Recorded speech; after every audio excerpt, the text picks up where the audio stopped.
I'm Annabelle, and this is my wonderful son, Angus. He is trying to figure out how emotions work, how to control his emotions, and how to work with them. And what we have done is we discussed various things about emotions. What did we discuss? We discussed colours. Colours and What emotions made you feel like? Like, I asked you, when you were happy, what did you feel like? this.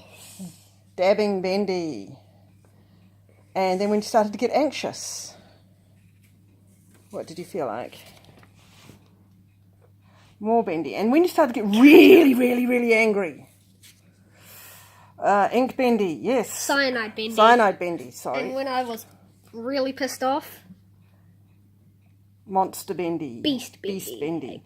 And so what we're doing to help him understand his emotions is we've printed out pictures of all of these, and we're going to put them on a sticker chart, and we're going to put them on this list, and we're going to put a coating of plastic wrap over it, like what you use to protect books and things like that. And then we are going to let Angus mark each one as he goes, so that he can go, I'm starting to feel anxious, and go over and actually mark the level of emotion he's feeling. And because it's covered in plastic, you can also write on it, and write what he's feeling, how he's feeling. And that will help him to calm down.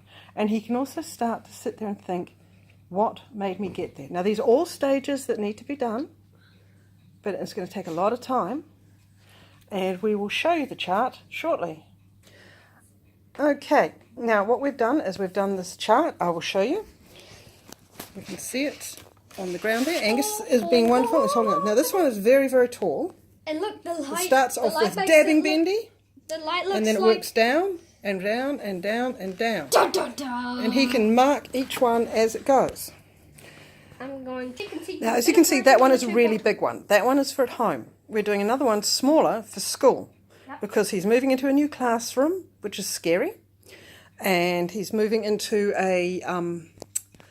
with a new teacher, which is also scary. He's also approaching 11 years old, so he's got all kinds of changes happening, being preteen and all that type of thing, which is scary. So he's got all these emotions wrapped up inside him, and he doesn't understand them, and he can't explain them. So we sat down and we discussed for ages various things and things he felt when he got emotional, and the levels. And now he loves bendy, and you know, we're going to do a bendy Halloween costume for him next year. We're going to do a bendy head hat for him for the Easter parade. Of Beast Bendy. Yes, of Beast Bendy. He's hiding over by the Christmas tree now. But by doing these lists, it's like if you have similar situation with your child, you can talk to them and you can say, you know, do you see it in colours? Is your happy place green and your angry red? Or is it, if it's a girl, is your happy place living with pixies or with fairies, and your angry place is when you just want to throw your dollies around or something like that, or when you see a rainbow, you're in your happy place, or when it's raining and thundery, that's your angry place. And you work through and you create 4 levels: happy, anxious, starting to tilt into that angry, and then really angry. And each time your kids start to move through, they'll eventually start to self-diagnose, and they'll go over themselves and recognise it. But what initially you do, and this is information I got when I went into talk to psychologists and things about Angus with his Asperger's, you go over, when they start to get into that stage, you go over and say, so where are you at? Where are you at on this chart?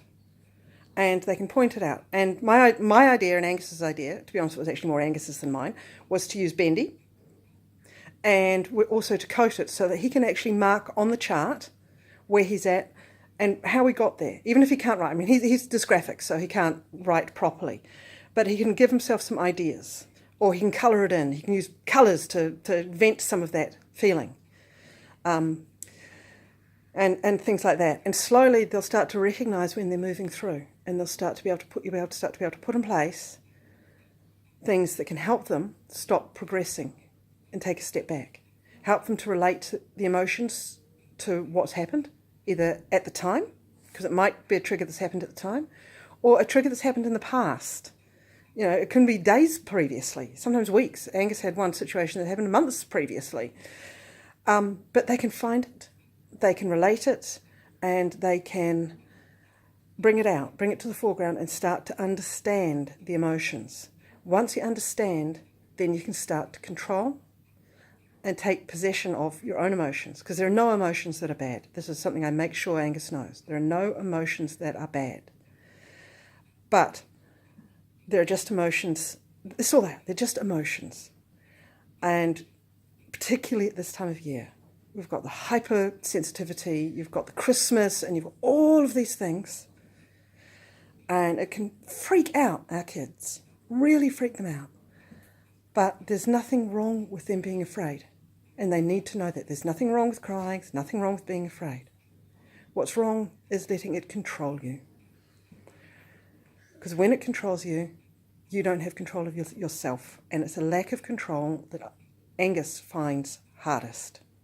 So this is what we're trying to do to help him understand the emotions, where they're coming from, why they're there, what's triggering them, and eventually how we're going to control them. I hope this helps. This is something that does help us. You know, if he's angry and we start to talk through these, he starts to calm down, he starts to reason. I hope it helps other people. As I said, we're going to be sticking the smaller ones to the card, and we're going to cover them, and he can take those to school so that he can put it up. We're going to talk to his teacher and put it up at the school so that he can go through and he can work out where he's at. The big one we're keeping here, and we can work it here. It also means that if we go somewhere, we can take it with us because it's covered and it's protected. And they're involved in making it. So they're involved in figuring out what image best represents their emotion so they can start to get a handle on it. Okay, well, I hope this helps. And if I come up with any more interesting ideas like this, I will post them. Bye.